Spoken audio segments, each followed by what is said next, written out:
They are dehydrating. By soaking their chests, they can collect a little water to lick off back at the roost. The crocodile's jaws snap shut in the blink of an eye. The bat's reactions must be quicker. The survivors will brave the river every day until the monsoon rains break.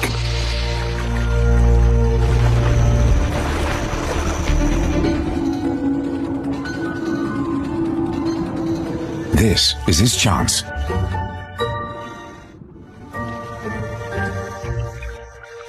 But prey will be much harder to catch.